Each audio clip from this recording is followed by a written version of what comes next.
तो हमने यूनिट 1 और 2 ऑलरेडी कवर कर लिए थे। आज हम यूनिट 3 की तरफ चलेंगे। तो देखते हैं। आओ आओ आओ आओ आओ आओ आओ आओ आओ आओ या कैपेसिटी टू कॉन्ट्रैक्ट हमने सेक्शन नंबर 10 में पढ़ा था, इसेंशियल ऑफ वैलिड कॉन्ट्रैक्ट के बारे में। वहां पे हमने देखा था कि ऐसी पार्टीज जो कॉम्पिटेंट टू कॉन्ट्रैक्ट हो और फ्री कंसेंट से कॉन्ट्रैक्ट में एंटर करें, तो ऐसी कंडीशन में वो एग्रीमेंट तब्दील हो जाता है कॉन्ट्रैक्ट में। तो हमें ये पढ़ना है कि पार्टी कैपेसिटी कब होती है, मतलब पार्टी कैपेबल कब होती है कॉन्ट्रैक्ट के। तो सबसे पहले तो देखो अगर कोई बंदा मेजोरिटी पे आ गया हो, मेजोरिटी बोले तो अगर वो 18 साल की बाली उम्र को क्रॉस कर गया हो, तो ऐसी कंडीशन में वो कॉन्ट्रैक्ट के लिए एलिजिबल हो जाता है। क्या एक माइनर के साथ किया गया कॉन्ट्रैक्ट वैलिड है? बिल्कुल भी नहीं है। माइनर के साथ किया गया कॉन्ट्रैक्ट वॉइड है, इनिशियो होता है, शुरुआत से वॉइड होता है। अभी देखिए आज अनसाउंड माइंड, कोई बंदा पी के रखा है या किसी बंदे का दिमाग नहीं चल रहा, कोई बंदा अनसाउंड माइंड का मतलब उसकी दिमागी हालत इस कंडीशन में नहीं है कि वो कुछ ना कुछ डिसीजन पूरी रेशनैलिटी के साथ ले सके, मतलब वो पूरी तरह सोचने समझने में एबल नहीं है। तो ऐसी कंडीशन में हम बोलेंगे बंदा अनसाउंड माइंड का है। इसके अलावा नॉट डिस्क्वालिफाइड बाय लॉ, अगर लॉ ने मना करके रखा है तो हम उसके साथ कॉन्ट्रैक्ट कर ही नहीं सकते। जैसे इंसॉल्वेंट पर्सन हुआ, इंसॉल्वेंट पर्सन के साथ किया गया कॉन्ट्रैक्ट भी वॉइड होता है, क्योंकि अच्छा इंसॉल्वेंट की भी केसेस होते हैं जनाब। ऐसा होता है इंसॉल्वेंट मतलब वो बंदा जिसकी लायबिलिटी एसेट से कहीं ज्यादा हो गई हो और वो अपनी ड्यूज को सेटल ना कर पा रहा हो, ऐसे बंदे को हम इंसॉल्वेंट कह देते हैं। तो जनाब अगर उसका इंसॉल्वेंसी का जो केस है वो चल रहा है या उसने एप्लीकेशन डाली इंसॉल्वेंट होने के लिए, तो ऐसी कंडीशन में वो बंदा कॉन्ट्रैक्ट नहीं कर सकता। लेकिन एक बार उसका कॉन्ट्रैक्ट डिस्चार्ज हो जाए, मतलब एक बार उसका कोर्ट बोल दे कि डिस्चार्ज हो गया इंसॉल्वेंसी के केस से, ऐसी कंडीशन में वो कॉन्ट्रैक्ट कर सकता है। तो देखो मेजोरिटी, इंडिया में 18 साल के बंदे को मेजोरिटी बोल देते हैं, इंडियन मेजोरिटी एक्ट के तहत ये सब चीजें देख सकते हैं। चलो आज यहाँ पर से हम एक क्वेश्चन एक्सपेक्ट करते हैं, ध्यान रखना बढ़िया टॉपिक है, क्वेश्चन आ सकता है। तो जनाब देखो माइनर के साथ किया गया कॉन्ट्रैक्ट वॉइड एब इनिशियो होता है। वॉइड मतलब ऐसा कॉन्ट्रैक्ट जिसको वैलिड ना किया जा सके, जिसको लीगली एनफोर्स ना किया जा सके। एब एट इनिशियो, इनिशियो मतलब स्टार्टिंग, मतलब शुरुआत से ही वॉइड होता है। माइनर के साथ किया गया कोई भी कॉन्ट्रैक्ट शुरुआत से ही वॉइड होगा। मोहरी बीबी वर्सेस धर्मोदास घोष, इस वाली केस में देखना है। धर्मोदास घोष जो कि एक माइनर है, धर्मोदास घोष जो कि एक माइनर है, वो गया मोहरी बीवी के पास और उसने घर के कागज रख के लोन ले लिया। अब मोहरी बीवी ने लोन दे दिया घर के कागज रख के। अब ऐसी कंडीशन में मेरे को बहुत सोच समझ के बताना, क्या मोहरी बीवी धर्मोदास घोष से पैसे क्लेम कर सकती है? बिल्कुल नहीं कर सकती। मोहरी बीवी का कॉन्ट्रैक्ट शुरुआत से ही वॉइड है, वॉइड एब इनिशियो है। लेकिन धर्मोदास अपनी प्रॉपर्टी पेपर मांग सकता है क्या? हाँ मांग सकता है। माइनर के पास ही सारे राइट्स आते हैं, माइनर को आप बांध नहीं सकते। माइनर हैज ऑल राइट्स, मतलब माइनर को केवल फायदा ही होगा, नुकसान माइनर को नहीं हो सकता। इसी पर से एक और केस लॉ आता है, मतलब पेपर में आता है कि एक माइनर ने पैसे लिए बैंक से 1 लाख रुपए, उसमें से 90,000 का लैपटॉप ले लिया और 10,000 रुपए उड़ा दिए पार्टी में। अब कोर्ट का बैंक का राइट बताओ और माइनर का राइट बताओ। तो बैंक का राइट केवल इतना है कि वो उस लैपटॉप को क्लेम कर सकते हैं, उस 10,000 रुपए को वो माइनर से क्लेम नहीं कर सकते। अच्छा सुनो, माइनर की जो लायबिलिटी आती है ना, वो केवल नेसेसरी के केस में आती है, उसके अलावा माइनर की लायबिलिटी बिल्कुल नहीं आएगी। Minor can be beneficiary out of a contract, तभी तो हम माइनर को हम पार्टनरशिप में ले लेते हैं, पार्टनरशिप के बेनिफिट्स के लिए लेते हैं। Minor can not share a loss in partnership firm, minor can be admitted for benefits in partnership. तो ऐसी सब चीजें यहाँ पे हो जाती हैं। देख लो ये वाले केस लॉ का नाम याद रखना है, मोहरी बीवी 10 वर्ष धर्मोदास घोष। यहाँ पे माइनर ने बोरो करी थे 20,000 रुपए हमारी मोहरी बीवी से, और फिर उनके फेवर में मतलब बोलते हैं माइनर के साथ किया गया कॉन्ट्रैक्ट वॉइड है, और इसके अलावा उनको पैसे वापस नहीं मिले और उल्टा प्रॉपर्टी के पेपर देने पड़ गए। ये सब चीजें यहाँ पे आ जाती। ठीक,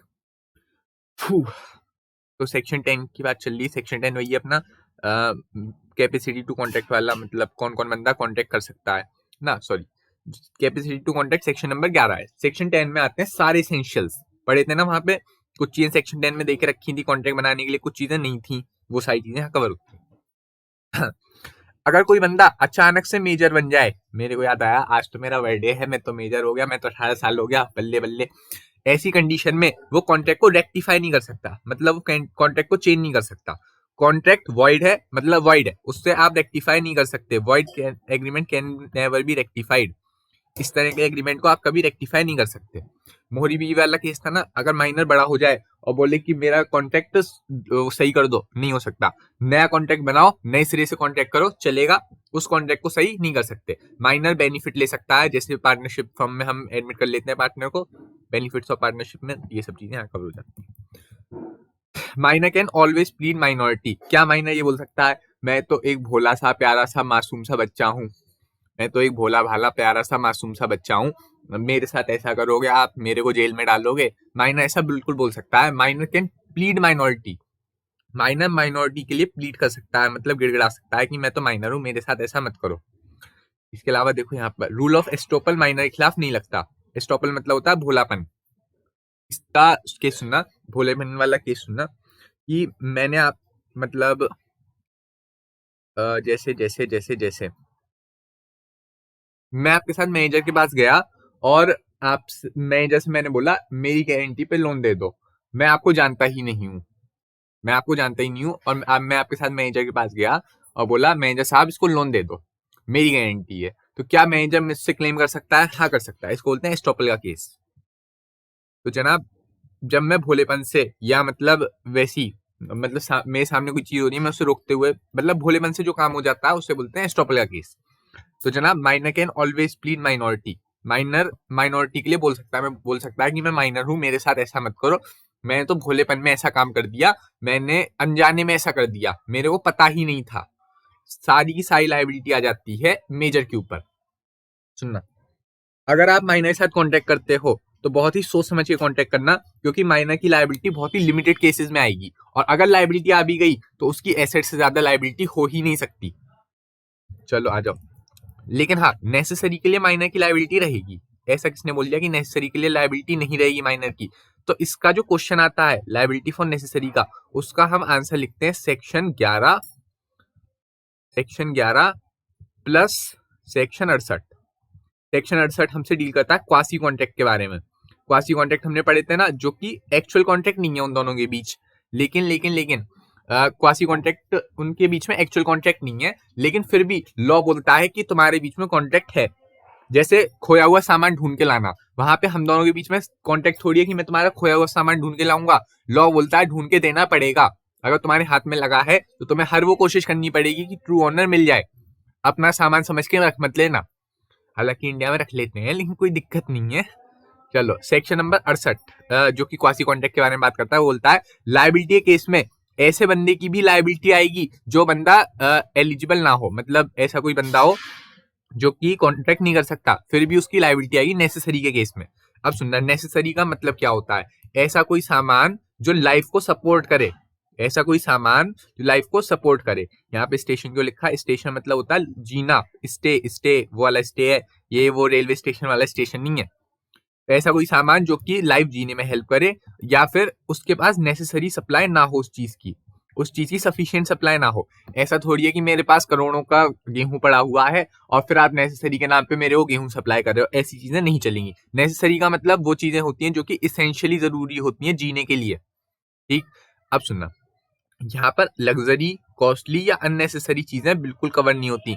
नेसेसरी की डिफाइन में लग्जरी, कॉस्टली या अननेसेसरी चीजें कवर नहीं होती। लेकिन हाँ, अगर कोई बंदा बड़ा ही अमीर टाइप का है तो उस अमीर क्लास के बच्चों के लिए जो जो जरूरतें होती हैं वो सारी चीजें उसकी कंडीशन में पूरी नेसेसरी मानी जाएंगी।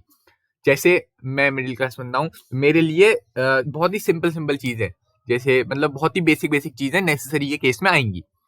लेकिन जो हाई क्लास बंदा होगा उसके लिए कुछ ऐसी चीजें भी होंगी जो नेसेसरी ना होते हुए भी नेसेसरी के केस में आ जाएंगी। पढ़ाना इनको में कॉन्स्पिशियस नेसेसरी फॉर लिविंग, ये सब चीजें यहाँ पे कवर होती हैं। चलो आ जाओ। तो जनाब देखो, माइनर की एजुकेशन, अगर एजुकेशन है चुपचाप बोल देना कि नेसेसरी है। फ्यूनरल सेरेमनी के लिए जो किया गया खर्चा है वो नेसेसरी में आएगा ही आएगा। ढंग से सुनना, माइनर की एजुकेशन या फ्यूनरल सेरेमनी पर किया गया खर्चा, बोले तो मर जाने पर जो मतलब खर्चा वगैरह होता है वो सारे खर्चे डीम्ड नेसेसरी माने जाते हैं। और इसके अलावा ढंग से सुनना, ऐसे खर्चे डीम्ड नेसेसरी माने जाते हैं और इन्हें माइनर से कवर किया जा सकता है, इसमें कोई शक की बात नहीं है। लेकिन किससे कवर किया जा सकता है? केवल और केवल उसकी प्रॉपर्टी से। प्रॉपर्टी से ज्यादा 1 रुपया नहीं लेंगे। मतलब 10 लाख का लोन है और 9 लाख की प्रॉपर्टी है, तो 9 लाख की प्रॉपर्टी से ज्यादा 1 रुपया क्लेम नहीं हो सकता। चलो, माइनर के गार्डियन द्वारा किया गया कॉन्ट्रैक्ट कितना वो होता है इन्फोर्सिबल? क्या मेरे भी हाथ पर मेरे पेरेंट वो कर सकते हैं? हाँ, तुम्हें पता तो है मैं 12 साल का बच्चा हूँ। अरे नहीं पता? आज पता कर लो यार, मेरी एज 12 साल है, दिल से 12 साल का हूँ। वैसे रियल एज भी 12 साल की है, कोई दिक्कत वाली बात नहीं है। एक माइनर के साथ किया गया कॉन्ट्रैक्ट वॉइड होता है, लेकिन उसके पेरेंट्स कुछ स्पेशल कंडीशन में कॉन्ट्रैक्ट बना सकते हैं, ध्यान रखना। लेकिन किस कंडीशन में कॉन्ट्रैक्ट वैलिड होगा? जब वो माइनर के राइट में होगा, माइनर के फायदे में होगा। अगर माइनर के फायदे में नहीं है, पेरेंट द्वारा किया गया कॉन्ट्रैक्ट भी वॉइड है। माइनर के साथ किया गया कॉन्ट्रैक्ट तो वॉइड है ही है, लेकिन गार्डियन अगर उसके बेनिफिट के लिए कॉन्ट्रैक्ट करें तो ऐसा कॉन्ट्रैक्ट बिल्कुल वैलिड होगा। लेकिन सारे कॉन्ट्रैक्ट वैलिड नहीं होंगे, ध्यान रखना। जो कॉन्ट्रैक्ट उसके फायदे में होंगे, केवल वो वाले कॉन्ट्रैक्ट वैलिड होंगे। Minor can not purchase a property, पहली बात। Minor can sell a property, लेकिन सेल करने का राइट भी हमारे पर्सनल गार्डियन को नहीं मिलेगा। अब ऐसे थोड़ी, मतलब पर्सनल से मतलब समझो, कोर्ट के सर्टिफाइड गार्डियन, जिनके पास कोर्ट की परमिशन होगी, जिनके पास कोर्ट की सैंक्शन यानी परमिशन होगी, वही माइनर की प्रॉपर्टी को बेच सकते हैं, अदरवाइज नहीं बेच सकते। माइनर प्रॉपर्टी तो खरीद ही नहीं सकता, माइनर प्रॉपर्टी तो खरीद ही नहीं सकता, इमूवेबल प्रॉपर्टी माइनर तो खरीद ही नहीं सकता। लेकिन सेल केवल सर्टिफाइड गार्डियन ही कर सकते हैं और कोई नहीं कर सकता। स्पेसिफिक परफॉर्मेंस, माइनर से आप स्पेसिफिक परफॉर्मेंस के लिए नहीं बोल सकते। क्यों? क्योंकि माइनर के साथ किया गया कोई भी कॉन्ट्रैक्ट वॉइड है। तो ऐसी कंडीशन में स्पेसिफिक परफॉर्मेंस कैसी? इंसॉल्वेंसी नहीं हो सकती माइनर की। Minor cannot be declared as insolvent, क्योंकि माइनर यार कैसे इंसॉल्वेंट हो जाएगा? वो अपनी एसेट से ज्यादा पे ही नहीं कर सकता ना। तो जितनी उसकी एसेट उतनी उसकी लाइबिलिटी, एसेट से ज्यादा लाइबिलिटी होगी नहीं। और इंसॉल्वेंसी कंडीशन ये होती है कि लाइबिलिटी एसेट से बहुत ज्यादा हो और वो ड्यू पे करने के लिए अनेबल हो। पार्टनरशिप में एडमिट कर सकते हो माइनर को, कोई दिक्कत नहीं है। लेकिन केवल बेनिफिट्स के लिए, बोले तो प्रॉफिट के लिए। Minor can not share losses. Minor का केस पढ़ेंगे जरा, पार्टनरशिप पहुंचे अभी, पार्टनरशिप लॉ में पूरा केस पढ़ेंगे माइनर का। Minor can be agent, minor agent हो सकता है। Minor can be agent, minor agent हो सकता है। लेकिन किसको बाइंड करेगा वो? अपनी उसके लिए, एक्ट के लिए अपने प्रिंसिपल को बाइंड करेगा। गलती किसकी? माइनर की या प्रिंसिपल की? माइनर कैन बी एजेंट ना, एजेंट के साथ साथ प्रिंसिपल चलता है, पता होगा आपको। जैसे प्रोमिसर के पास साथ प्रोमिसी चलता है, माइनर वो प्रिंसिपल के साथ एजेंट चलता है। हमेशा जो रिश्ता आएगा वो प्रिंसिपल और एजेंट का ही आएगा। जो रिश्ता आएगा वो प्रिंसिपल और एजेंट का ही तो आएगा। पढ़ाओ कभी भी, कहीं भी देख लेना, प्रिंसिपल और एजेंट का रिश्ता होता है। तो किसकी गलती मानी जाएगी? प्रिंसिपल की या एजेंट की? साफ सीधी बात है, प्रिंसिपल की मानी जाएगी। माइनर की तो गलती हो ही नहीं सकती, माइनर की गलती हो ही नहीं सकती। और बताओ, minor can plead minority bro. ठीक है, माइनर इज वेरी चालाक, वेरी चालाक। चलो, minor can not bind parents. ऐसा नहीं है यार कि मैं 100 करोड़ की गाड़ी ले आऊं और बोल दो मेरे पेरेंट्स से वसूल करते रहना, ऐसा नहीं चलेगा। लेकिन हाँ, अगर मेरे पेरेंट्स ने बोला है, अगर मेरे पेरेंट्स ने बोला है कि मेरा बच्चे को दे दो, ऐसी कंडीशन में काम करेगा। जैसे हाँ, मैं दुकान पे गया, मैं 100 रुपए की टॉफी चुरा लाया। अब ऐसी कंडीशन में मेरे पेरेंट्स से वो पैसा क्लेम नहीं कर सकता। मेरे पेरेंट्स बोलेंगे मेरे बच्चे को आपने, मतलब मेरे बच्चे, मैंने थोड़ी बोला टॉफी देने को, तुमने क्यों दे दी? मतलब हालांकि शर्म के मारे पैसे दे देंगे, लेकिन देने नहीं चाहिए, लॉ में मतलब प्रोविजन नहीं है इस चीज का। लेकिन अगर मैंने बोला, मैंने कॉल करके बोल दी दुकानदार को कि 100 टॉफी दे देना उसको, ऐसी कंडीशन में मेरे पेरेंट्स को पे करना पड़ेगा। चलो, देखना। रिचा नाम की एक बच्ची है हमारी, माइनर सी, उसने स्कूटी के लिए जिद करी, स्कूटी खरीद ली। डीलर ने पेरेंट्स को मनी के लिए लेटर भेज दिया, लेकिन पेरेंट्स लायबल नहीं होंगे। पेरेंट्स लायबल इसलिए नहीं होंगे, पेरेंट्स ने थोड़ी कहा है कि खरीद लो, ना ही पेरेंट्स को पता है।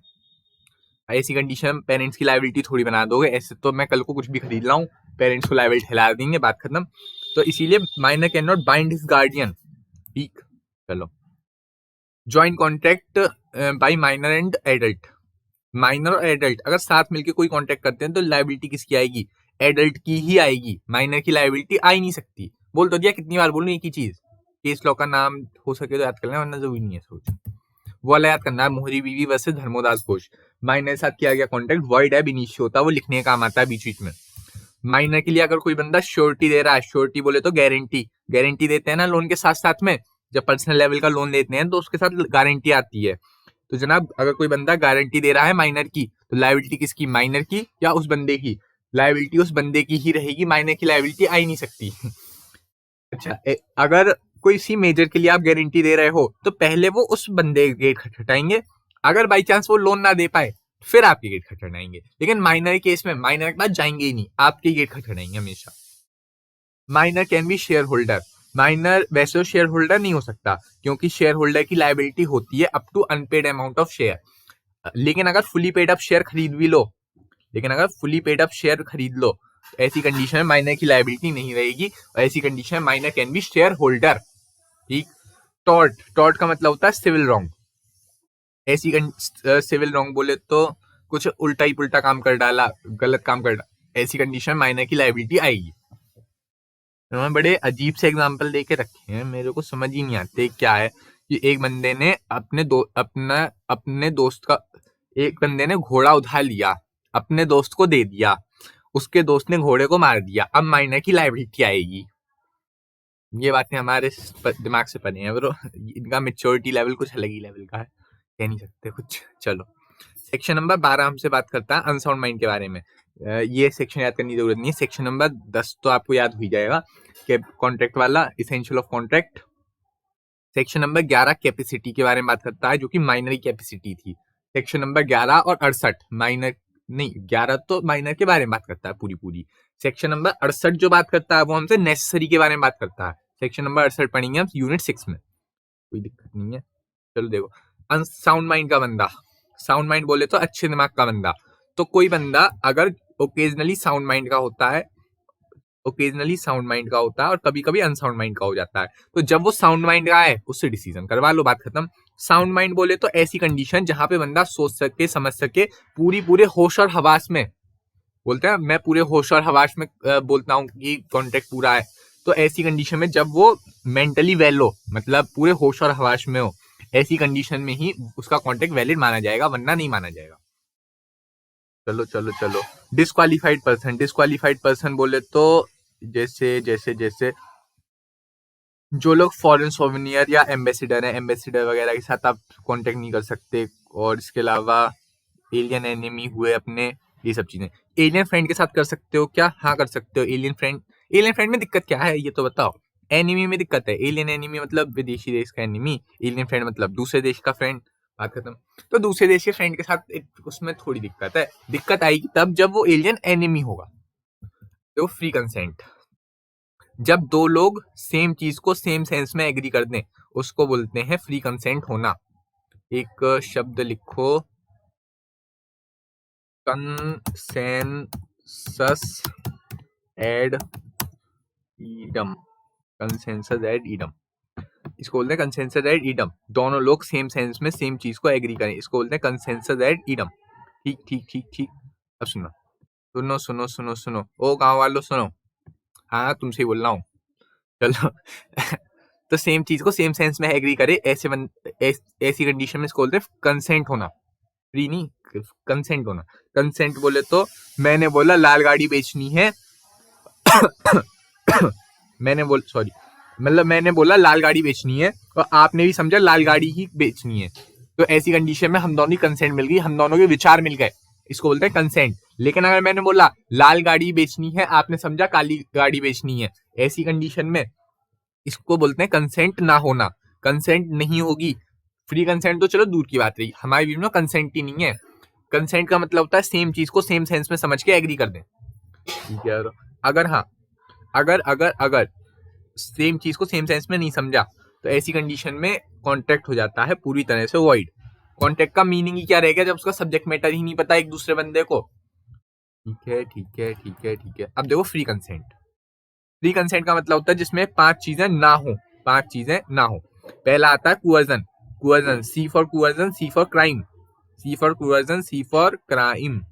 तो जनाब क्रिमिनल केसेस के लिए coercion आता है, क्रिमिनल केसेस के लिए coercion आता है, जैसे कि गले पे चाकू रख देना, भाई से धमकी दिलवाना, इस तरह की चीजें यहाँ पे कवर होती हैं। coercion।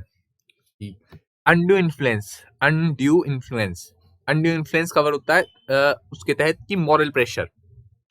अनड्यू इन्फ्लुएंस, इन्फ्लुएंस करना, सामने वाले की सोच को इन्फ्लुएंस करना, प्रभावित करना। यहाँ पर सामने वाले की सोच पर पकड़ बनाई जाती है, जैसे टीचर और स्टूडेंट का केस, या फिर लॉयर या डॉक्टर, लॉयर या क्लाइंट या डॉक्टर या पेशेंट का केस। तो ऐसी कंडीशन में वहां पर एक बंदे के पास पूरी पूरी पावर होती है कि वो सामने वाले का विल कंट्रोल कर सके। फ्रॉड आपको पता ही है बहुत अच्छी तरह से, मिसरिप्रेजेंटेशन भी थोड़ा थोड़ा पता ही होगा। इसके अलावा मिस्टेक, चलो ये सब भी देखते हैं। आ जाओ आ जाओ आ जाओ आ जाओ, नीचे आ जाओ। सबसे पहले तो इसको याद करनी ट्रिक। कंपनी नंबर 15 ने, कंपनी नंबर 15 ने 16 को इन्फ्लुएंस करते हुए बोला, कंपनी नंबर 15 ने 16 को इन्फ्लुएंस करते हुए बोला कि 17 के साथ फ्रॉड करेंगे, लेकिन 17 के साथ फ्रॉड नहीं हुआ, लेकिन 18 के साथ मिसरिप्रेजेंट हो गया। हालांकि ट्रिक बड़ी उल्टी सीधी सी है, लेकिन याद तो होगा। मेन चीज क्या याद करना है, अब मैं आपको ऐसे याद कर रहा हूँ, कोएर्जन 15, वो 16, 17, 18, 19, 20, 21, 22, तो सब ऊपर ऊपर से ही चला जाएगा, सब मिक्स हो जाएगा। और कहानी ना याद रखिए, याद रहेगा। कंपनी नंबर 15 ने 16 को इन्फ्लुएंस करते हुए बोला कि 17 के साथ फ्रॉड करेंगे, लेकिन 18 के साथ मिसरिप्रेजेंट हो गया। आई लाइन से याद कर लो यार, शुरू के वर्ड याद रख लो। CUFM, CUFM square, CUFM square, CUFM square. हाँ मतलब वही यार, समझदार को इशारा काफी है, समझदार को इशारा काफी है। चलो चलो चलो चलो चलो चलो चलो चलो चलो, चलना कहाँ है तो बता। चलो। एलिमेंट वाइटिंग फ्री कंसेंट। वाइटिंग मतलब होता है बेकार कर देना, खराब कर देना, छोड़ देना, बजा देना, यही सब चीजें यहाँ कवर होती हैं।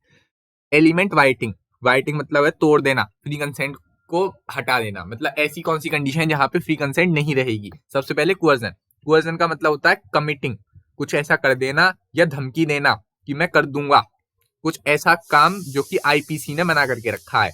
आईपीसी ये क्राइम की हमारी वो है, आईपीसी। यहाँ पे क्राइम वाली चीजें कवर होती हैं, जैसे कि मर्डर कर देना, चाकू दिखा देना, धमकी दे देना, भाई को बुला लेना, भाई वाला नहीं वो डॉन वाला भाई यार, अपने भाई को बुला के मैं क्या कर लूंगा, समझते नहीं हो। तुम्हें पता ही है मैं काला जादू एक्सपर्ट हूँ, बाकी कोई दिक्कत वाली बात होती नहीं है आजकल। बता एक चुटकी में गायब कर दूंगा बंदे को। तो देखो जनाब, कमिट करना या थ्रेटनिंग टू कमिट, कोई ऐसा काम जो कि आईपीसी ने मना करके रखा है। आईपीसी ने मना करके रखा है क्राइम मत करो, चोरी चकारी मत करो, डाकू मत बनो, चाकू वाकू मत दिखाओ, मर्डर वगैरह मत करो, ये सब चीजें यहाँ पे आ जाती हैं। डिटेनिंग या थ्रेटनिंग टू डिटेन, यानी कि छुपा के रख लेना, बचा के रख लेना कोई भी प्रॉपर्टी वगैरह जो किसी पर्सन की है। तो ऐसी कंडीशन में जब मैं किसी का सामान चोरी वोरी कर लूं या फिर ऐसी चीजें देख लेना। चलो चलो चलो चलो, अब देखो कोअर्जन का इफेक्ट क्या आएगा। सामने वाला बंदा इस कॉन्ट्रैक्ट को छोड़ सकता है, वॉइड एबल हो जाएगा कॉन्ट्रैक्ट, कॉन्ट्रैक्ट हो जाएगा void able, void able, void करने योग्य, वॉइड करने योग्य, वॉइड एबल। जब एक पार्टी को ऑप्शन मिलता है कि कॉन्ट्रैक्ट छोड़ दो, जैसे कि मेरे गले पे चाकू रख दिया किसी बंदे ने और मेरी 10 लाख की चीज 100 रुपए में ले गया, तो ऐसी कंडीशन में लॉ मुझे ऑप्शन देगा कि मैं कॉन्ट्रैक्ट छोड़ सकूं, लेकिन क्या कभी भी छोड़ दूं? नहीं, रीजनेबल टाइम में छोड़ूंगा। अगर मैं रीजनेबल टाइम में नहीं छोड़ा तो कोर्ट बोलेगा आप सो रहे थे क्या इतने दिनों से, आपने अभी तक कॉन्ट्रैक्ट क्यों नहीं छोड़ा, कॉन्ट्रैक्ट पहले ही छोड़ देना चाहिए था ना। तो ऐसी कंडीशन में कॉन्ट्रैक्ट वॉइडेबल हो जाता है, मैं उससे छोड़ सकता हूं। जिस पार्टी कंसेंट ना हो, जिस पार्टी की कंसेंट ना हो, मतलब जिसकी गले पे चाकू रख के कंसेंट दी गई हो जबरदस्ती, वो बंदा अपने ऑप्शन पर कॉन्ट्रैक्ट को छोड़ सकता है। क्या कॉन्ट्रैक्ट परफॉर्म हो सकता है? हाँ हो सकता है, कोई दिक्कत नहीं है, लेकिन कॉन्ट्रैक्ट को छोड़ने का एक ऑप्शन मिलता है। जैसे जैसे जैसे आपको याद हो तारक मेहता में जेठालाल की दुकान बिक गई थी, वहां पर नट्टू काका और बाघा का अगर वीडियो नहीं होता, नहीं वहां तो चलो कंसीडरेशन भी बिल्कुल सही थी, अगर देखो वो लोग इस तरह केस बना देते कि मेरे गले पे चाकू रख के इन्होंने जबरदस्ती दुकान छीनी है, तो ऐसी कंडीशन में इसको हम बोल देते ये वाला केस, तो यहाँ पे कॉन्ट्रैक्ट छोड़ सकते थे। लेकिन वहां पे उन्होंने वीडियो बना के ले लिया कि मैं पूरे होश और आवाज में बोलता हूँ कि मैं दुकान बेच रहा हूँ, तो ऐसी सिचुएशन में आप कॉन्ट्रैक्ट को छोड़ नहीं सकते। ठीक है ठीक है ठीक है ठीक है। अब सुनना, अगर मैंने कॉन्ट्रैक्ट वॉइडेबल कर दिया, अगर मैंने कोई कॉन्ट्रैक्ट वॉइडेबल कर दिया, मतलब मैं मेरे पास ऑप्शन था कि मेरे पास ऑप्शन था मैं अपनी 10 लाख की प्रॉपर्टी का जो 100 रुपए में सौदा कराया मैंने, उस सौदे को कैंसिल कर दूं, और मैंने सौदा कैंसिल कर भी दिया, तो क्या मेरे को वो 100 रुपए लौटाने पड़ेंगे? बोलो लौटाने पड़ेंगे। सेक्शन नंबर 72 बोलता है अगर किसी बंदे को कुअर्जन के तहत फायदा मिला है, यदि किसी बंदे को कुअर्जन के तहत फायदा मिला है तो उसे वो रिटर्न करना पड़ेगा। अगर मैंने कॉन्ट्रैक्ट वॉइड एबल कर दिया, अगर मैंने अपने ऑप्शन पर कॉन्ट्रैक्ट को छोड़ दिया, मैंने अपने वॉइड एबल कॉन्ट्रैक्ट को वॉइड कर दिया, तो ऐसी कंडीशन में मेरे को पैसा वापस करना पड़ेगा। ये सब चीजें आ जाती हैं। चलो, अनड्यू इन्फ्लुएंस, यानी किसी बंदे पर इन्फ्लुएंस करना, किसी पर प्रभाव डालना। जब किसी बंदे पर प्रभाव डाल के कुछ करा जाता है, इसको बोलते हैं अनडू इन्फ्लुएंस का केस। यहां पर से केस स्टडी बहुत आती है, सुनना। सबसे पहली केस स्टडी छोड़ो, पहले कॉन्सेप्ट पढ़ लें, केस स्टडी देखते हैं। रिलेशन बिटवीन पार्टी, अगर अनडू इन्फ्लुएंस करना है तो पार्टी के बीच में रिलेशन होना ही होना चाहिए। कुअर्जन के लिए रिलेशन होना जरूरी नहीं है, कुअर्जन कोई भी कर सकता है। कुअर्जन में हो सकता है आप तो भाड़े गुंडे बुला लाओ, ऐसी कंडीशन में उनके साथ रिलेशन थोड़ी बनाते बैठोगे कि तू तो मेरे चाचा के मामा का लड़का है, मेरे को मारेगा, तो किडनैपर वगैरह के साथ आप रिलेशन थोड़ी बनाते बैठोगे। या कुअर्जन कोई बाहर का बंदा भी कर सकता है, लेकिन जो अनडू इन्फ्लुएंस का केस बनेगा वो केवल और केवल रिलेशन बिटवीन पार्टीज के केस में ही बनेगा। अगर पार्टीज के बीच में रिलेशन नहीं है तो अनडू इन्फ्लुएंस का केस तो नहीं बनेगा। जैसे टीचर लॉयर, ये सब चीजें, टीचर लॉयर मतलब टीचर के साथ स्टूडेंट बैठेगा यार, साफ सीधी बात है। देख लो जरा, रियल अपेरेंट अथॉरिटी, किसी एक बंदे के पास अथॉरिटी होनी चाहिए, मतलब एक बंदे के पास पावर होनी चाहिए कि वो दूसरे बंदे की विल को डोमिनेट कर सके। जैसे मास्टर सर्वेंट, डॉक्टर पेशेंट, ये सब चीजें। यहाँ पे डॉक्टर की चलेगी, मास्टर सर्वेंट में मास्टर की चलेगी, फादर सन में फादर की चलेगी। इस जहां पर एक बंदे के पास अथॉरिटी हो, एक बंदे के पास किसी ना किसी तरह की अथॉरिटी हो, उस बंदे के पास विल को डोमिनेट करने की अथॉरिटी हो, उसको बोलते हैं यहाँ पे अनडू इन्फ्लुएंस का केस बन सकता है। फिर ड्यूसरी रिलेशनशिप हो, मतलब ट्रस्ट हो उन दोनों के बीच में, ट्रस्ट जैसे कि फादर सन के बीच होता है, क्लाइंट और सॉलिसिटर के बीच, सॉलिसिटर और क्लाइंट मतलब लॉयर वगैरह, हस्बैंड वाइफ के बीच, क्रेडिटर और डेटर के बीच। यहाँ पर जो मेन पावर होती है क्रेडिटर के पास, यहाँ पे फादर के पास, यहाँ पे वो सॉरी सॉलिसिटर हम बोले तो अपने लॉयर के पास, यहाँ पे वाइफ के पास। हस्बैंड लोगों को दबाया जाता है, मतलब आई मीन मतलब मैं तो अनड्यू वो सॉरी मेंटल डिस्ट्रेस। यहाँ पे अगर कोई बंदा मेंटली इल है, किसी बंदे की बॉडी डिस्ट्रेस है या इलनेस है, ऐसी कंडीशन में उसको वो जाता है, मतलब अनड्यू इन्फ्लुएंस का केस बन सकता है। अनकॉग्नाइजेशन अनकॉन्सिनेबल बार्गेन, मतलब कुछ ज्यादा ही तगड़ी बार्गेन कर दी आपने। बार्गेन ऐसी कर दी, एक बंदे ने 2% पर एनम के हिसाब से, वो 2% पर मंथ के हिसाब से इंटरेस्ट ले लिया। 2% पर मंथ मतलब 24% का इंटरेस्ट। सोचो सोचो सोचो, 24%। सर जी आज की डेट में 6% चल रहा है, आपने 4 गुना ज्यादा इंटरेस्ट ले लिया, यानी 1 लाख पे 24,000 रुपया।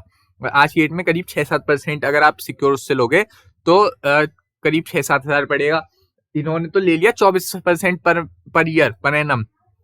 तो ऐसी कंडीशन में इसको मतलब अनकॉग्नाइजेशन बार्गेन, ऐसी कुछ ज्यादा ही बार्गेन कर दी कि जो रीजनेबल ही ना लगे। मतलब अगर रीजनेबल चीज है तो उसके लिए केस कैसा, रीजनेबल चीज के लिए तो कोर्ट बोल जाए तो सही बात है, इसमें क्या दिक्कत है। अगर कोई अनरीजनेबल चीज होगी तो ही तो कोर्ट बोलेगा। अगर अनरीजनेबल चीज होगी तभी तो कोर्ट बोलेगा कि आपके साथ धोखा हुआ है।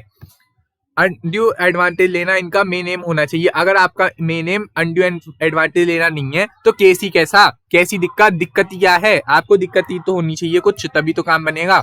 इसके अलावा देखो बर्डन ऑफ प्रूफ का बर्डन किस पे आएगा, उस बंदे पर आएगा जिसने फायदा लिया हो। फायदा लेने की कंडीशन होती है जिसके पास डोमिनेट करने की पावर हो। जैसे लॉयर और डॉक्टर और क्लाइंट के बीच का जो केस होता है, यहाँ पे जो मेन पावर होगी वो डॉक्टर के पास होगी। ऐसे ही लॉयर और क्लाइंट के बीच का जो केस होता है वहां पे मेन पावर होगी लॉयर के पास। फादर और सन के केस में फादर के पास मेन विल होगी। टीचर ने अपने बच्चे से गाड़ी लिखवा ली अपने नाम पर, ऐसी कंडीशन में टीचर के पास मेन विल थी, मतलब विल को डोमिनेट करने की पावर थी। अगर अगर अगर अगर अगर मेरे साथ ऐसा हुआ है कि मेरे साथ किसी ने मेरी कंसेंट के बिना कोई मेरे गले पे चाकू रख के, वो गले पे चाकू नहीं मतलब मैं मेरी टीचर ने मुझसे जबरदस्ती अपनी कार अपने नाम करवा ली, मेरी कार अपने नाम करवा दी, तो मैं क्या कॉन्ट्रैक्ट को छोड़ सकता हूँ? हाँ, छोड़ सकता हूँ। मेरे लिए वो कॉन्ट्रैक्ट वॉइड एबल हो जाएगा, मेरे लिए वो कॉन्ट्रैक्ट वॉइड एबल हो जाएगा। ठीक बात। अब सुनना, यहाँ पर से जो केस स्टडी आती है उसके बारे में एक दो चीजें डिस्कस करते हैं, फिर आगे चलेंगे। सुनो सुनो सुनो सुनो, पहले तो डॉक्टर और पेशेंट का केस। मैं बार बार डॉक्टर और लॉयर बोल देता हूँ पता नहीं क्या कंफ्यूजन है। सुनो, डॉक्टर और पेशेंट का केस। तो जनाब, डॉक्टर ने क्या करा, अपने पेशेंट से बोला मैं इलाज तो एक शर्त पर ही करूंगा, मेरे को 50,000 रुपए का प्रोमिसरी नोट लिख के दो, अपने इलाज से अलग। मतलब 50,000 रुपए का सीधा सीधा चूना लगवा लेगा। तो ऐसी कंडीशन में अब बंदे पास इलाज कराने के अलावा चारा थोड़ी होता है। जब बंदा बीमार होता है उसे तो अपनी सेहत दिखती है, पैसा थोड़ी दिखता है। तो ऐसी कंडीशन में उस बंदे ने अपना वो करा दिया, मतलब वो लिख के दे दिया, उसे प्रोमिसरी नोट दे दिया कि 50,000 रुपए तुम्हारे हाथ से। और बताओ, तो जब वो सही हो गया तो उसके बाद उसने केस कर दिया डॉक्टर पर कि इस डॉक्टर ने मेरी बिल को कंट्रोल करके मेरे से प्रोमिसरी नोट झूठा झूठा लिखवाया मेरे इलाज से अलग, मेरा तो इससे कोई लेना देना ही नहीं है, इसने मेरे पर जबरदस्ती वो करवा दिया, मैं मेरे पर प्रेशर डालकर, मॉरल प्रेशर डालकर जबरदस्ती मेरे से प्रोमिसरी नोट ले लिया। तो ऐसी कंडीशन में केस जो बनेगा अनडू इन्फ्लुएंस का बनेगा, क्योंकि इनके बीच में विल को डोमिनेट करने की पावर भी थी डॉक्टर के पास, क्योंकि अथॉरिटी थी। दूसरी बात फिड्यूसरी रिलेशनशिप था, यहाँ पे ट्रस्ट वगैरह की भी थोड़ी बहुत बात आ जाती है कि पूरी बात बतानी पड़ती है डॉक्टर को। मेंटल डिस्ट्रेस, यहाँ पे एक बंदा बीमार था, उसकी मेंटल डिस्ट्रेस को भी कंट्रोल करने की पावर थी।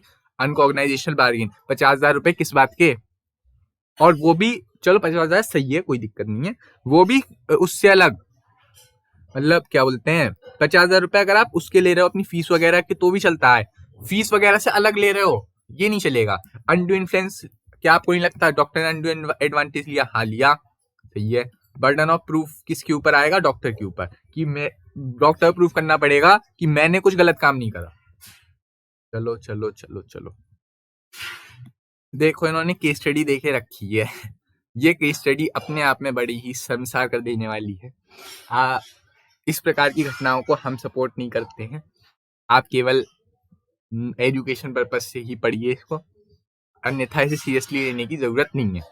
एक स्टूडेंट को टीचर ने इन्फ्लुएंस करा कि मेरे को अपनी नई नई कार बेच दो बहुत ही सस्ते दामों पे, ताकि तुम्हें अच्छे तरीके से मैं पास कर दूं, टॉप करवाऊंगा, टॉप तुम्हें स्टेट लेवल टॉपर बना दूंगा, तुम बस मेरे को अपनी कार बेच दो सस्ते दामों पर। अब फादर को पता ही क्या फादर को नहीं बताई, अब उस बच्चे ने बेच दिया, जाओ क्या आप मेरी गाड़ी ले जाओ टीचर। अब ऐसी कंडीशन में कौन सा केस बन रहा है? क्या कुअर्जन का केस है? बिल्कुल भी नहीं। कौन सा गले पे चाकू रख दिया टीचर ने? टीचर और स्टूडेंट के बीच का जो केस है वो फिड्यूसरी रिलेशनशिप का केस है, या बोलूं तो उसका रियल और अपेरेंट अथॉरिटी का केस है। ऐसी कंडीशन में अनड्यू इन्फ्लुएंस का केस बनेगा और कॉन्ट्रैक्ट जो हो जाएगा वॉइडेबल हो जाएगा at the option of student. Student चाहे तो कॉन्ट्रैक्ट को वॉइड कर सकता है। चलो, फ्रॉड फ्रॉड फ्रॉड फ्रॉड का मतलब आपको पता ही है, किसी बंदे को फ्रॉड कर देना। अब देखना, कुछ ऐसा बताना जो आपको पता है कि सही नहीं है, कुछ ऐसा बताना जो आपको लगता है कि फॉल्स है, कुछ ऐसा बताना जो आपको पता है कि ये ट्रू नहीं है। दूसरा देखना, active concealment of fact. Conceal मतलब होता है छुपा देना, कंसील मतलब छुपा देना। आप कोई चीज छुपा दो जानबूझकर, इसको भी फ्रॉड की कंडीशन में रखेंगे। लेकिन हर साइलेंस फ्रॉड नहीं होती, ध्यान रखना। लेकिन कुछ चीजें जो आप जानबूझकर छुपाते हो, जिससे सामने वाले की विल इफेक्ट हो सकती थी कॉन्टेक्ट करने की, और आपकी ड्यूटी थी बताने की, ऐसी कंडीशन में उसको फ्रॉड माना जाएगा। अभी पढ़ेंगे, देखना। एक प्रॉमिस जो कि इस इंटेंशन से करा गया हो कि इसे परफॉर्म ही कौन करेगा। मैं तो बोल ही दे रहा हूँ, झूठू वादा कर दे रहा हूँ, कोई दिक्कत नहीं है। सामने वाले को क्या ही पता चल रहा है, इनको क्या ही पता चलेगा। डिसीव करने के लिए, धोखा देने के लिए कुछ काम करा हो, या फिर फ्रॉडुलेंट हो, ऐसी सब चीजें यहाँ कवर हो जाती हैं। चलो चलो चलो आ जाओ। देखो तो जनाब, क्या कहूंगा, ऐसी कोई बात बताना जो कि फॉल्स हो, ऐसी कोई बात बताना जो कि फॉल्स हो, लेकिन मतलब कोई ऐसी बात बताना जो कि फॉल्स हो और सामने वाले को पता भी हो कि ये गलत है। अगर कोई बात फॉल्स है लेकिन सामने वाले को लगता है कि वो सही है और फिर वो बता रहा है, तो मिसरिप्रेजेंटेशन का केस बनेगा, फ्रॉड का केस नहीं बनेगा। अच्छा देखो, फैक्ट से रिलेटेड होना चाहिए, ध्यान रखना। Active concealment of fact, active concealment of fact, fact को एक्टिवली छुपा लेना चाहिए। अगर उसने सामने वाले ने फैक्ट को छुपा रखा है तो ऐसी कंडीशन में वो फ्रॉड की कंडीशन बनेगी। लेकिन लेकिन लेकिन सिर्फ साइलेंट रहना फ्रॉड नहीं है, ध्यान रखना। अभी देखेंगे कैसे। ये सब देख सकते हो आप। कोई गलत बात देना जो कि उसे पता हो कि गलत है। इसके अलावा प्रेजेंटेशन में या रिप्रेजेंटेशन में कोई गड़बड़ कर देना। चलो ये सब चीजें छोड़। अब देखो फ्रॉड का केस क्या है। फ्रॉड में हो क्या सकता है, आप कॉन्ट्रैक्ट को रिसाइन कर सकते हो, छोड़ सकते हो, वही वॉइडेबल, वॉइड कर सकते हो, छोड़ सकते हो। छोड़ने के साथ साथ में आप डैमेजेस भी क्लेम कर सकते हो। अगर आपका कुछ सच में नुकसान हुआ है तो आप रिसाइन भी कर सकते हो और डैमेजेस भी क्लेम कर सकते हो। अब बोलोगे क्या सिर्फ मैं डैमेजेस क्लेम कर लूं चलेगा? हाँ चलेगा, हमें क्या दिक्कत है। आप कॉन्ट्रैक्ट नहीं छोड़ना चाह रहे तो बिल्कुल मत छोड़ो, हमारा क्या जा रहा है। सुना, मैंने आपको बोला था कि मैं आपको आईफोन दूंगा, लेकिन लेकिन लेकिन मैंने आपको आईफोन की जगह सैमसंग पकड़ा दिया, आपको पता ही नहीं चला। तो ऐसी कंडीशन में या तो मैं पूरा ही कॉन्ट्रैक्ट छोड़ सकता हूँ, ठीक, या तो मैं पूरा ही कॉन्ट्रैक्ट छोड़ सकता हूँ या डैमेजेस क्लेम कर सकता हूँ। मेरे पास डैमेजेस क्लेम करने का पूरा पूरा ऑप्शन है, ठीक। इसके अलावा देखा जाए तो मैं उस परफॉर्मेंस के लिए क्लेम कर सकता हूँ जो पहले होती। जैसे कि आईफोन के लिए क्लेम कर सकता हूँ, मैं सैमसंग का फोन लौटा के बोल सकता हूँ आईफोन दे दो, बात खत्म करो यहीं पर ही। या तो डैमेजेस मांग लूंगा या कॉन्ट्रैक्ट कैंसिल कर दूंगा या वैसा परफॉर्मेंस मांग लूंगा जैसी सच में होती, जैसी सच में होती वैसी परफॉर्मेंस क्लेम कर सकता हूँ। अब देखना, mayor silence is not fraud, mayor silence is not fraud. सिर्फ साइलेंट रहना फ्रॉड नहीं है। मतलब सेक्शन नंबर 17 हमसे बोलता है कि साइलेंट रहना फ्रॉड नहीं है। अच्छा एक चीज रहेगी, अगर सामने वाला बंदा अपनी ऑर्डिनरी डिलीजेंस से, अगर सामने वाला बंदा अपनी ऑर्डिनरी डिलीजेंस से पता कर सकता है कोई गड़बड़ है और फिर भी वो पता नहीं कर रहा है, तो ऐसी कंडीशन में उसकी कंप्लेन नहीं मानी जाएगी। मतलब जैसे मैं फोन देख के तुरंत पता कर सकता हूँ ये सैमसंग का फोन है या एप्पल का फोन है, तो ऐसी कंडीशन में मेरे को देखना पड़ेगा कि मतलब मैं पता कर सकता हूँ या नहीं कर सकता। अगर मैं पता कर सकता हूँ तो फिर मेरी कंप्लेन नहीं चलेगी, मैं कॉन्ट्रैक्ट छोड़ नहीं पाऊंगा। अगर कोई बंदा अपनी ऑर्डिनरी डिलीजेंस से अपने कॉन्ट्रैक्ट को देख सकता है, समझ सकता है कोई गड़बड़ है, तो ऐसी कंडीशन में जब तक वो गड़बड़ को, अगर वो गड़बड़ पकड़ सकता है तो उस वो कॉन्ट्रैक्ट डिसाइड नहीं कर सकता, ना ही डैमेजेस क्लेम कर सकता है, ठीक। चलो चलो आगे आ जाओ। अब mayor silence is not fraud, सिर्फ साइलेंट रहना फ्रॉड नहीं है। इसको बोलते हैं कैविएट एम्प्टर का रूल। कैविएट एम्प्टर का रूल पढ़ेंगे अभी सोगा में, हम अगला चैप्टर सोगा उसमें पढ़ेंगे कैविएट एम्प्टर का रूल। कैविएट एम्प्टर बोलता है कि let the buyer beware, buyer को अवेयर होना चाहिए, बायर को इतना अवेयर होना चाहिए कि उसे पता चले क्या गड़बड़ है। जैसे कि अगर साड़ी में छेद है तो आपको साड़ी देखते ही पता चल जाना चाहिए कि साड़ी में छेद है। आप, ये बायर की ड्यूटी है चेक करना कि कोई गड़बड़ तो नहीं है, ये बायर की ड्यूटी है कि ये चेक करना है कोई गड़बड़ तो नहीं है। ये ड्यूटी नहीं है इस सेलर की कि वो बताए कि कुछ कमी है।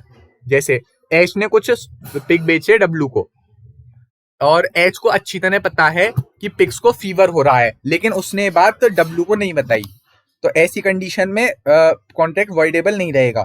ये फ्रॉड नहीं है, क्योंकि सिर्फ साइलेंट रहना फ्रॉड थोड़ी होता है।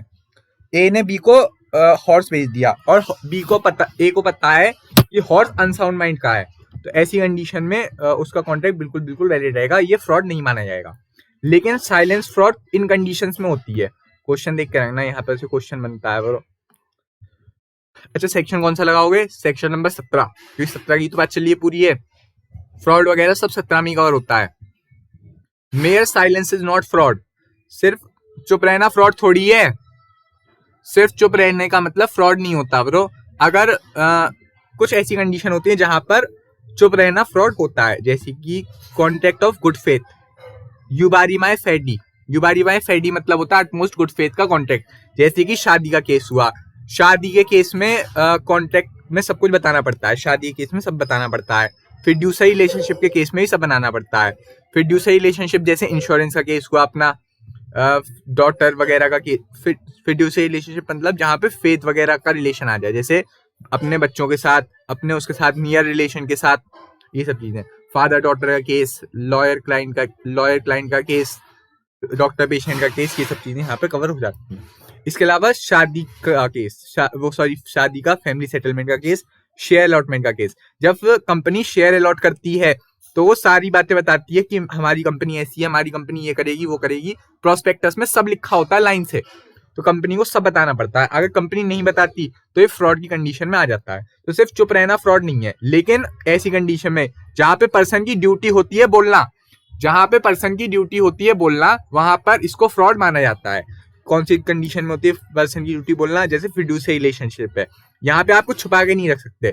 लॉयर क्लाइंट का रिलेशन हुआ, ब्रोकर क्लाइंट का रिलेशन हुआ, मतलब शेयर वगैरह में जो ब्रोकर क्लाइंट होते हैं उनका रिलेशन हुआ, इंश्योरेंस का केस हुआ, यहाँ पे आप छुपा के नहीं रख सकते। अगर आपने कुछ छुपाया तो वो फ्रॉड मान लिया जाएगा और आपका कॉन्ट्रैक्ट वॉइड हो जाएगा। अगर शादी के केस में आपने कुछ छुपाया तो ऐसी कंडीशन में भी नहीं चलेगा। फैमिली सेटलमेंट में भी चुप रहना सही नहीं है। इसके अलावा शेयर अलॉटमेंट के केस में भी चुप रहना सही नहीं है। अब सुनना, यहाँ पे ए ने बी को हॉर्स के बारे में नहीं बताया था, लेकिन अगर बी ए की बेटी होती तो उसे हॉर्स के बारे में बताना चाहिए था, वरना ये फ्रॉड हो जाता, क्योंकि फिड्यूशियरी रिलेशनशिप के केस में हमें सब बताना पड़ता है। आगे देखोगे तो जब साइलेंट रहना अपने आप में स्पीच के बराबर हो, जब आपके चुप रहने का मतलब अपने आप में स्पीच देना हो, मतलब जैसे कि मैं बोलूं कि अगर मैं बोलूं आपसे, अगर आपने कुछ नहीं बोला तो मैं समझ लूंगा कि आपको सब समझ में आ रहा है, और अब आप ऐसी कंडीशन में चुप हो तो मैं ये मान के चलूंगा कि आपको सब आता है। आपने मेरे अगर आपको नहीं आता हुआ तो आपने मेरे साथ फ्रॉड करा है। ये चीज यहाँ पे कवर होती है। अच्छा सुनना, जैसे कि मैंने हॉर्स बेचा और सामने वाले ने पूछ लिया कि अगर मैंने हॉर्स बेचा तो सामने वाले ने पूछ लिया कि हॉर्स सही है या नहीं है, और अब हॉर्स खराब हुआ, तो ऐसी कंडीशन में लायबिलिटी आएगी मेरी, मतलब ये फ्रॉड माना जाएगा। एक तो यार शोर बहुत हो रहा है आज। मिसरिप्रेजेंटेशन का मतलब होता है कि मैंने कुछ ऐसी बात बताई जो मेरे को लगता है सही थी, लेकिन फिर भी मैंने आपको गलत बता दी। मतलब जैसे कि मेरे को लगता है कि मेरी गाड़ी 4 किलोमीटर चलती है रोज, मेरे को लगता है मेरी गाड़ी सिर्फ 4 किलोमीटर चलती है, लेकिन एक्चुअल में मेरी गाड़ी 3 किलोमीटर चलती है। तो मेरे को लगता है ना 4 चलती है, मैंने आपको इसलिए बताया कि 4 चलती है। यहाँ पे मैंने आपके साथ फ्रॉड करने की इंटेंशन से नहीं बताया, मैंने आपको फ्रॉड करने की इंटेंशन से नहीं बताया, लेकिन मेरे को लगता था कि मेरी गाड़ी 4 किलोमीटर चलती है। तो ऐसी कंडीशन में ये मतलब फ्रॉड का केस नहीं बनेगा, मिसरिप्रेजेंटेशन का केस बनेगा। मैंने आपको मिसरिप्रेजेंट करा कि मेरी गाड़ी 4 किलोमीटर चलती है, यहाँ पे मेरे को खुद नहीं पता था कि मेरी गाड़ी 4 किलोमीटर चलती है। अच्छा सुनो, अगर मैं ऑर्डिनरी इंटेलिजेंस से पता कर सकता हूँ कुछ गड़बड़ है, कुछ तो भी गड़बड़ है, तो ऐसी कंडीशन में मेरे को क्लेम नहीं मिलेगा। मैं ऑप्शन को छोड़ भी नहीं सकता, डिसाइड भी नहीं कर सकता, कुछ नहीं कर सकता। जैसे अगर गाड़ी में स्पीडोमीटर वगैरह लगे हुए हैं तो ऐसी कंडीशन में मेरी ड्यूटी है, मतलब मैं खुद चेक कर सकता हूँ कि गाड़ी कितना चलती है कितना नहीं चलती। तो मतलब ऐसी कंडीशन में जहाँ पे ऑर्डिनरी इंटेलिजेंस का केस आ जाता है वहां पे काम नहीं चलता। अब सुना, मिसरिप्रेजेंटेशन में देखो उस बंदे को पता नहीं है कि वो गलत बोल रहा है, लेकिन फिर भी वो गलत बोल रहा है। उस बंदे को लगता है कि वो सही बता रहा है, लेकिन वो गलत बताता है। इसके अलावा उसका जो इंटेंशन होता है वो चीट करना नहीं होता, डिसीव यानी धोखा देना नहीं होता, वो गलती से झूठ बोल देता है, उसका मेन एम झूठ बोलना नहीं होता, वो इनोसेंटली ये सारे काम करता है। ठीक, इनोसेंटली काम होते हैं यहाँ पर मिसरिप्रेजेंटेशन में। फ्रॉड में जानबूझकर धोखा किया जाता है, फ्रॉड में जानबूझकर सामने वाले की विल को अफेक्ट करने के लिए धोखा करा जाता है।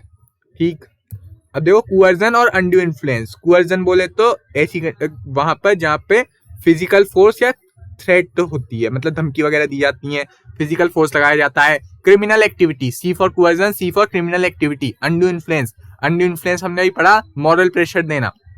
ठीक, अब सुनो, क्रिमिनल एक्शन कहाँ पे आते हैं? यहाँ पर साफ बात है, क्रिमिनल एक्शन यहाँ पे आते हैं, मॉरल एक्शन यहाँ पे आते हैं।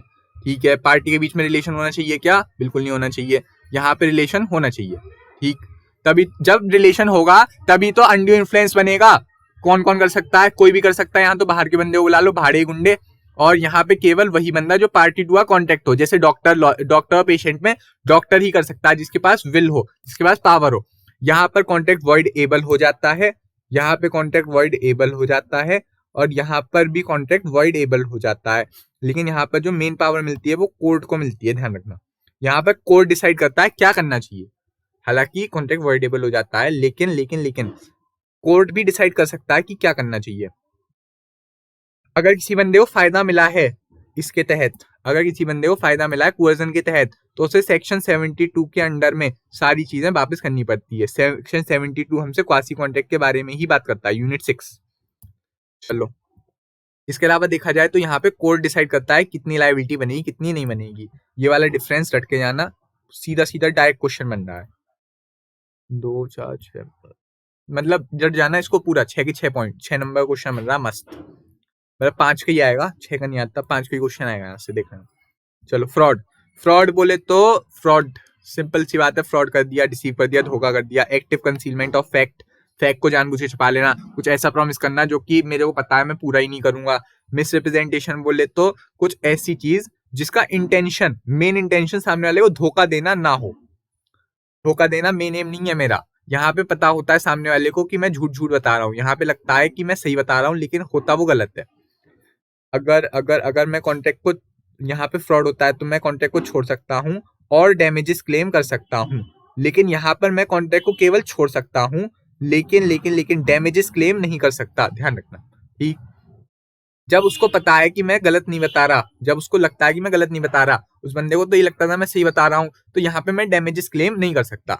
अगर फ्रॉड में मेरे को पता है, अगर फ्रॉड में मेरे ना मतलब मिस रिप्रेजेंटेशन में मेरे को पता चल सकता है कि मेरे साथ तो गलत बताया गया है। मतलब जैसे गाड़ी में अगर स्पीडोमीटर सही लगा हुआ है, पीछे क्वेश्चन देके रखा है इन्होंने, गाड़ी में स्पीडोमीटर वगैरह लगा के रखा है, तो ऐसी कंडीशन में मेरे को पता चल जाना चाहिए कि ये बंदा झूठ बोल रहा है या कुछ गलत कर रहा है। तो मिस रिप्रेजेंटेशन में पता करने का तरीका होता है, लेकिन फ्रॉड में तो जानबूझकर मुझे इस तरह से बताया जाता है कि मेरे को पता ही ना चल सके। इसीलिए बंदा जो बंदा फ्रॉड करता है वो बंदा बिना वो करे, मतलब जो बंदा फ्रॉड करता है वो बंदा बिना ये बोल के नहीं छूट सकता कि मेरे को पता ही नहीं था, क्योंकि जो बंदा फ्रॉड कर रहा है उसे तो बहुत अच्छी तरह पता होगा कि मैं कुछ गलत कर रहा हूँ, मैं कुछ गलत बता रहा हूँ। सब चीजें यहाँ कवर हो जाती हैं। अब सुनना सुनना सुनना सुनना, मैंने रमेश से गाड़ी ले ली, रमेश से गाड़ी लेकर मैंने ये चेक कर लिया कि गाड़ी सही चल रही है। अब सुनना, मतलब रमेश को पता था कि गाड़ी में कुछ फॉल्ट है, और मैंने गाड़ी चलाई 1 महीना और गाड़ी में कुछ कमी आने लगी। अब मैंने रमेश से बोला कि मेरी गाड़ी में कमी आ रही है, और रमेश ने बोला तुम वो करवाओ, रिपेयर वगैरह कराओ, 50% पैसा मैं दे दूंगा। अब रमेश ने ऐसी कंडीशन में 50% पैसा दे दिया। 50% पैसा जब उसने दे दिया तो अब ऐसी कंडीशन में मैंने उस कॉन्ट्रैक्ट का फायदा उठा लिया। अब मैं कॉन्ट्रैक्ट को ना वॉइड कर सकता हूँ, ना ही वॉइडेबल कर सकता हूँ, ना ही मैं रमेश पर क्लेम कर सकता हूँ, क्योंकि मैंने उस कॉन्ट्रैक्ट को पता होने के बाद भी एक्सेप्ट कर लिया और उल्टा उससे पैसे और ले लिए। मैंने उस कॉन्ट्रैक्ट का फायदा पूरी तरह उठा लिया। अब मैं कॉन्ट्रैक्ट को वॉइड या वॉइडेबल नहीं कर सकता। अब वो कॉन्ट्रैक्ट मेरे ऑप्शन पर वॉइडेबल नहीं रहा। ठीक ठीक ठीक। अब सुनो, कहूँ गया सेक्शन नंबर 19 हमसे बात करता है कि अगर किसी बंदे को कोअर्जन, फ्रॉड, मिसरिप्रेजेंटेशन वगैरह से कॉन्ट्रैक्ट होता है तो वो कॉन्ट्रैक्ट जो है वॉइड एबल होता है, वो पार्टी छोड़ सकती है उसको। अगर किसी बंदे की फ्री कंसेंट ना हो तो वो कॉन्ट्रैक्ट उसके ऑप्शन पर वॉइडेबल होता है। लेकिन अगर वो बंदा ऑर्डिनरी इंटेलिजेंस से उसे पता कर सकता था तो ऐसी कंडीशन में वो कॉन्ट्रैक्ट को नहीं छोड़ सकता, वॉइडेबल नहीं होगा। ठीक, वॉइडेबल कॉन्ट्रैक्ट नहीं होगा। अगर वो बंदा ऑर्डिनरी इंटेलिजेंस से पता लगा सकता है तो कॉन्ट्रैक्ट वॉइडेबल नहीं होगा। ठीक, चलो चलो चलो, ये सब आप देख लेना, कोई दिक्कत नहीं है। देखो देखो देखो देखो, ये रहा। When a party commits fraud or misrepresentation, अगर किसी पार्टी ने फ्रॉड करा है या मिसरिप्रेजेंटेशन करी है, but the other party is not in fact misled by such fraud or misrepresentation, the contract cannot be avoided later by the term। मतलब इन सब चीजों की वजह से नहीं कर सकते। मतलब ऐसा कि अगर मैंने आपके साथ फ्रॉड करा है या मिसरिप्रेजेंटेशन करी है, लेकिन आप मेरे फ्रॉड में फंसे ही नहीं, आप मेरे मिसरिप्रेजेंटेशन में फंसे ही नहीं, आपको तो चीज लेनी थी इसलिए आपने चीज ली। मतलब आपको इस बात से फर्क ही नहीं पड़ता कि कैमरा, वो मेरा फोन कौन सा है, एप्पल है या सैमसंग है, आपको तो फोन के फीचर देखने थे। आप इस बात से मिसलीड हुए ही नहीं कि मैंने आपको गलत गलत बात बताई, आपको तो फोन के फीचर देखने थे। अगर आपने फीचर देख के फोन लिया है तो ऐसी कंडीशन में आप बाद में ये नहीं बोल सकते कि ये कॉन्ट्रैक्ट, वो मतलब ये वाली चीज मैंने ये थोड़ी लिया था, वो लिया था। तो मतलब अगर आपको पता है, मतलब आप मेरी मिसरिप्रेजेंटेशन या मेरे फ्रॉड से बचे ही नहीं, मतलब मेरे फ्रॉड में फंसे ही नहीं, तो ऐसी कंडीशन में आप उस कॉन्ट्रैक्ट को नहीं छोड़ सकते। ठीक, चलो आ जाओ। मिस्टेक मिस्टेक मिस्टेक मिस्टेक, गलती से मिस्टेक। ओके ओके, सुनना। अब देखो चार तरह की मिस्टेक, तीन तरह की मिस्टेक आ जाती है। Mistake of law, mistake of law and mistake of fact, दो ही तरह की है वैसे तो, मैं अंदर की मिला के बोल रहा था, वो कोई दिक्कत नहीं है, मेरी भावनाओं को समझो यार। Mistake of law mistake of law, अगर लॉ में कोई कमी हो जाए, अगर इंडियन लॉ है तो ये बोल देंगे कि आपका कॉन्ट्रैक्ट पूरी पूरी तरह से सही है, मतलब वॉइड है, सॉरी, मतलब अगर आपको इंडियन लॉ, अगर इंडियन लॉ का कोई कॉन्ट्रैक्ट है, क्या बोल रहा हूं मैं, अगर इंडियन लॉ की मिस्टेक है, अगर इंडियन लॉ की मिस्टेक है तो वो बोलेगा कि कोई दिक्कत नहीं है, आपको तो लॉ पता होना चाहिए ना कंट्री का, आप ये बात बोल के थोड़ी कॉन्ट्रैक्ट छोड़ सकते हो, मतलब आप ये बात बोल के थोड़ी कॉन्ट्रैक्ट छोड़ सकते हो कि मेरे को तो इंडिया का लॉ ही नहीं पता, आप ये थोड़ी बोल सकते हो कि मेरे को अपने देश का लॉ ही नहीं पता, इस बात पर आप कॉन्ट्रैक्ट थोड़ी छोड़ सकते हो। लेकिन लेकिन लेकिन अगर आपको फॉरेन के लॉ के बारे में नहीं पता तो इस कंडीशन में आप कॉन्ट्रैक्ट को छोड़ सकते हो, कोई दिक्कत नहीं है। अब देखो फैक्ट की मिस्टेक, अगर देखो बाइलेटरल है, अगर बाइलेटरल मिस्टेक है फैक्ट की, मतलब दोनों तरफ से फैक्ट गलत बताए गए हैं, तो ऐसी कंडीशन में कॉन्ट्रैक्ट हो जाता है वॉइड। लेकिन लेकिन लेकिन अगर एक तरफा है, एक तरफा बोले तो कि एक बंदे को ही पता है कि फैक्ट गलत है, तो मतलब कॉन्ट्रैक्ट वॉइड भी हो सकता है, और मतलब वॉइड एबल हो जाता है, सॉरी, ठीक है ठीक है ठीक है। तो कुल मिला के सुनना, कुल मिला के मैं इतनी बात बोलूंगा कि अगर लॉ की कोई गलती है, तो अगर इंडियन लॉ है तो बोलेगा आप इंडियन लॉ के बेस पर कॉन्ट्रैक्ट को नहीं छोड़ सकते। क्यों नहीं छोड़ सकते? ऐसा इसलिए कि कॉन्ट्रैक्ट मतलब अपने देश का लॉ तो पता होना ही चाहिए, लेकिन अगर फॉरेन लॉ है तो आप कॉन्ट्रैक्ट को छोड़ सकते हो, क्योंकि फॉरेन लॉ की मिस्टेक मतलब एक्सक्यूजेबल होती है, थोड़ी बहुत चलता है, कोई दिक्कत नहीं है। लेकिन अगर मैं बात करूं मिस्टेक ऑफ फैक्ट की, तो अगर दोनों तरफ से फैक्ट ही गलत है तो ऐसी कंडीशन में कॉन्ट्रैक्ट हो जाता है वॉइड। अगर मेरे को लगता है कि आप बेच रहे हो एम्बेसिडर कार, और मेरे को लगता है आप बेच रहे हो फिएट कार, आप बेच रहे हो एम्बेसिडर कार, मेरे को लगता है फिएट कार, तो हम दोनों के बीच में तो कंसेंसस इडियम ही नहीं है, हम दोनों के बीच में कंसेंट ही नहीं है, मिस्टेक हो गई बहुत तगड़ी सी, फैक्ट की बहुत तगड़ी मिस्टेक हुई है हम दोनों के बीच, इस वजह से कॉन्ट्रैक्ट नहीं चलेगा। तो जनाब दोबारा देख लो एक बार शॉर्ट में। हाँ, तो जनाब सबसे पहले हमने देखा माइनर के बारे में एक दो चीजें, कि माइनर के कॉन्ट्रैक्ट कब कब वैलिड होते हैं, कब कब वॉइड होते हैं। माइनर की लायबिलिटी नहीं होती, माइनर के साथ कोई भी कॉन्ट्रैक्ट करोगे फंसोगे आप ही। माइनर के साथ किया गया कॉन्ट्रैक्ट वॉइड अब इनिशियो होता है। मोहरी बीवी वर्सेस धर्मोदास घोष। अगर माइनर की 1 लाख रुपए का लोन लेकर, अगर माइनर 1 लाख रुपए का लोन लेकर 90,000 का लैपटॉप लेता है और 10,000 रुपए उड़ा देता है, तो बैंक केवल 90,000 का लैपटॉप क्लेम कर सकती है, 10,000 रुपए क्लेम नहीं कर सकती। इसके अलावा अगर माइनर ने लोन ले रखा हो 1 लाख रुपए का वैसे ही फालतू पर्पज के लिए, और घर के कागज देकर ले रखा हो, तो घर के कागज भी लौटाने पड़ेंगे बैंक को, और 1 लाख रुपए माइनर से वो क्लेम भी नहीं कर सकते। लेकिन अगर उसने घर के कागज देकर 1 लाख रुपए एजुकेशन पर्पज से लिए हैं, तो एजुकेशन पर्पज हो जाता है नेसेसरी का केस, और नेसेसरी के केस में लायबिलिटी आती है माइनर की, कितनी आती है? Up to his property. Property से ज्यादा आएगी क्या? बिल्कुल नहीं आएगी। तो प्रॉपर्टी जितनी लायबिलिटी हो जाएगी। Education is deemed as necessary. Necessary क्या होती है? वो उस बंदे की क्लास पर डिपेंड करेगा, किस सोसाइटी क्लास में वो आता है। लेकिन हाँ, एजुकेशन और फ्यूनरल सेरेमनी का खर्चा, ये चीजें बिल्कुल बिल्कुल उसमें आ जाती हैं, कवर हो जाती हैं। ठीक, अब देखो 70,000 का लैपटॉप लिया था, 20,000 रुपए पे कर सकती है, तो ऐसी कंडीशन में केवल 20,000 रुपए ही कवर करे जाएंगे। इंसॉल्वेंसी नहीं हो सकती, क्योंकि माइनर की लायबिलिटी कभी एसेट से ज्यादा हो ही नहीं सकती। माइनर अपने पेरेंट्स के बिहाफ पे काम नहीं कर सकते। माइनर कॉन्ट्रैक्ट पेरेंट को बाइंड नहीं कर सकता अनलेस पेरेंट ने खुद बोला हो। माइनर एजेंट हो सकता है, लेकिन लायबिलिटी किसकी? प्रिंसिपल की। मतलब किसी भी कंडीशन में लायबिलिटी माइनर की होगी नहीं। फ्रॉड का मतलब होता है सिविल रॉन्ग, मतलब कुछ ज्यादा ही गलत कर देना, सोसाइटी के साथ रॉन्ग कर देना। ऐसी कंडीशन में टॉर्ट नहीं चलता। ये वाली लाइन याद कर लेना जरा, ठीक है? आ जाओ। अनसाउंड माइंड, अगर कोई बंदा अनसाउंड माइंड का है, तो जब वो साउंड माइंड का होता है, ऐसी कंडीशन में उसका वो चलता है, कोई दिक्कत नहीं। कंसेंसस एंड ईडम का मतलब होता है कि सेम चीज को सेम सेंस में एग्री करे, सेम चीज को सेम सेंस में एग्री करे। कंसेंट फ्री तब नहीं होती जब ये 5 चीजें हो: coercion, undue influence, fraud, misrepresentation, mistake. Coercion बोले तो C for coercion, C for crime, criminal activity जो आईपीसी ने बना करके रखी है, ऐसी सब चीजें कर देना। डेटनिंग या डेटनिंग टू कमिट, सॉरी थ्रेटनिंग या थ्रेटनिंग टू कमिट, डिटेन या कमिट टू डिटेन, मतलब ऐसी सब चीजें यहाँ कवर होती हैं। अनडू इन्फ्लुएंस का केस जहाँ पे दोनों के बीच में रियल या अपेरेंट अथॉरिटी हो, इसके अलावा सब लोग वो मतलब किसी के पास पावर हो दूसरे की विल को डोमिनेट करने की, दूसरे बंदा अपनी मेंटल कैपेसिटी में ना हो। फ्रॉड का केस आपको पता ही है, जब कोई बात जानबूझ के छुपाई जाती है, कोई ऐसा प्रॉमिस करा जाता है जिसको पूरा करने का कोई इरादा ही ना हो। मिसरिप्रेजेंटेशन भी आपको पता है कि जहाँ पे जानबूझकर कोई बात गलत गलत बताई जाती है, मतलब मेरे जानबूझ के नहीं, सॉरी, जानबूझकर तो फ्रॉड में देखा जाता है। फ्रॉड और मिसरिप्रेजेंटेशन लगभग लगभग सेम सेम सही है, बस यहाँ पर मेन जो फोकस होता है इंटेंशन पर होता है। यहाँ पर मिसरिप्रेजेंटेशन होता है इनोसेंटली, फ्रॉड इनोसेंटली नहीं होता। फ्रॉड जानबूझ के करा जाता है, शातिर दिमाग वाले ही फ्रॉड करते हैं।